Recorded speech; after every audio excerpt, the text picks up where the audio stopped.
Master Grade Buster Gundam.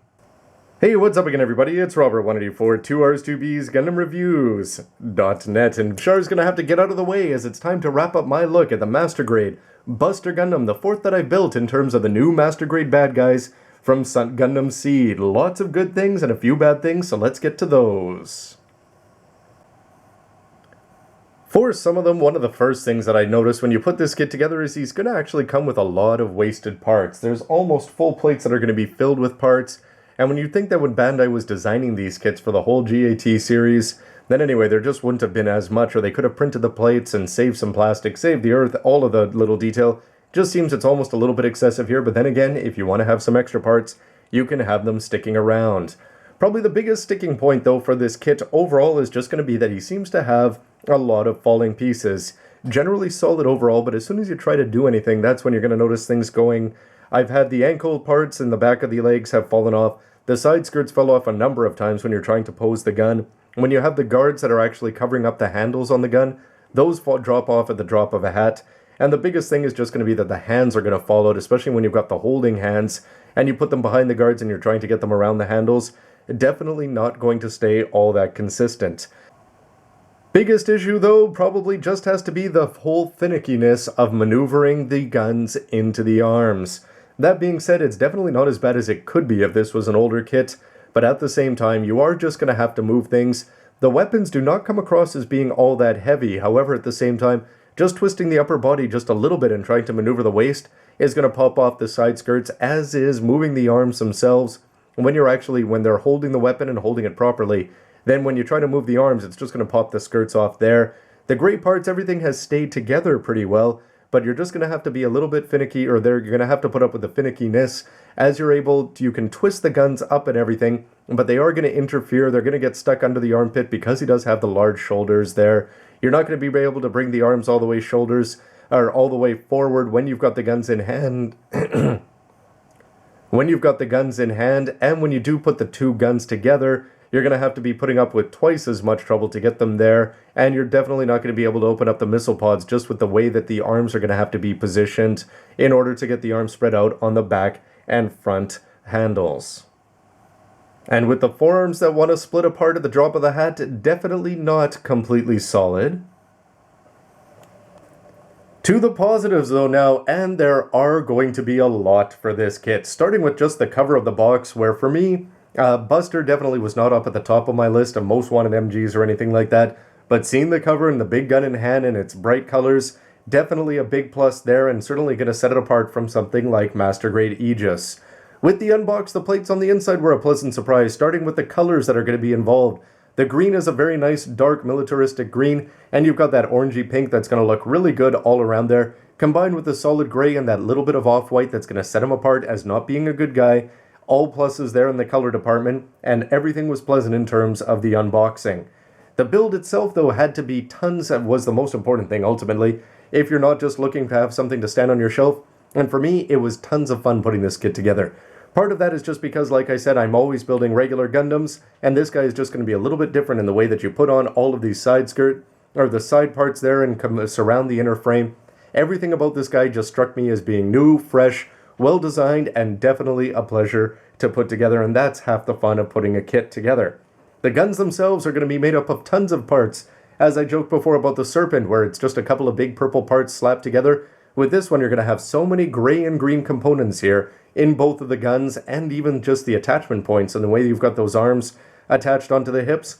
Fun to put together, and when you think about how many different combinations you can do with the guns, they're going to look good with these green parts slid forward, slid back. When you put them together, no matter which one you want to go forward with the sniper rifle, or if you want to go with the big shotgun, tons of fun all around. But one of the other big pluses of this kit is that even though I said he's got a lot of parts that are going to fall off, he is still going to feel surprisingly solid when you put him together, and that's thanks to the fact that this new Master Grade design, definitely that they've been using with this GAT series, he's going to come across as being very solid. Everything's going to bend in all the right places. All the moving parts are necessary, not a lot of unnecessary ones. So despite the fact that it seems a little bit strange that his armor is going to be falling off, that's only when you're trying to do things like position the arms, and if you're not trying to do that, he's actually going to be rock solid, which is definitely a plus when you consider how much posability that he's got. Also, in terms of the weapons, well, let's look at the missile pads and pods up on the shoulders. You can see those great thrusters there on the back where you're going to have the gray under the orange. But if you pop them open, and the fact that you're going to have 3 and 3 separated by a green piece on the inside, splitting them up and down, everything about that is looking great for very little effort. I'm just talking about one orange part on the inside, and then a green part on top, and then a cap. They look great, they open well. You do just have to be careful that at certain angles you're not really going to see them.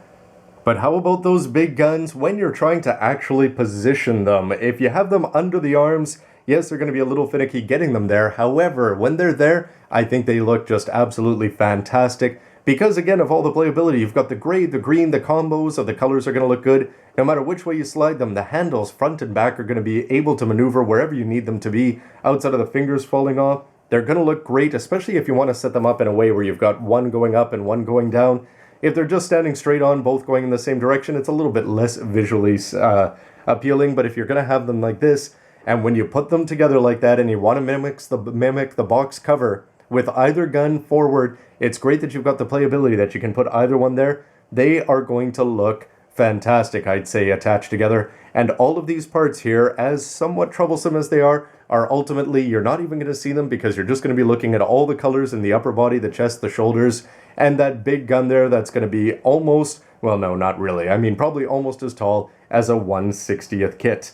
Combine that with the fact that you're going to have all sorts of clear parts there if you wanted to paint up the camera lenses, and even the ones on the sides of the shoulders, and of course the guns themselves are going to have a bunch of different scopes on them.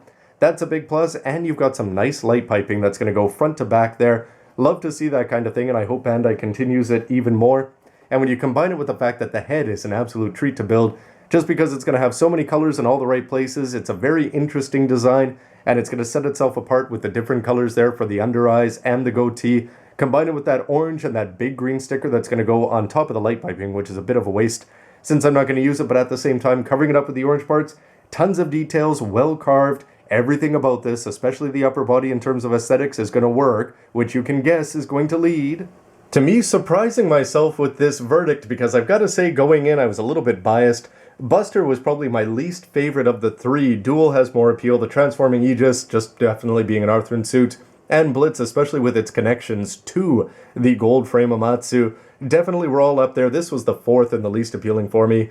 And yet, at the same time, putting this all together, I wonder if it's going to rank up there as one of the best. The build is fun, the design is fun, the guns are going to work, and they're a lot of fun. When you combine a great build with some great aesthetics and just a generally new feel the way it's all put together for me, I've got to say that this was a pleasant surprise in all the right directions. You can put up with the finickiness and you're going to be able to pull off some great big gun poses. And I think if you want to mimic that cover, this guy, it's a great cover and this is a great model to do it with. Future speculation, well, you'd have to guess that Buster is going to be done with what he already has, and Master Grade is probably going to be the best that you'd ever get, unless we're talking about 10 years from now and the real grade line has taken over as the main one. Which leads us to sort of speculate about what's going to come out for the rest of Seed. Are we going to get 3 more bad guys? How about Justice and Providence?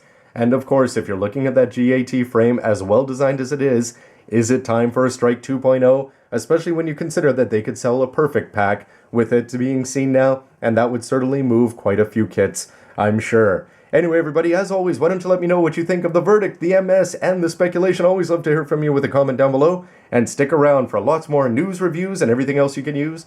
Thanks for watching, everybody. See ya. If you put them under the arms, they're going to look good, especially if you have them off in different directions.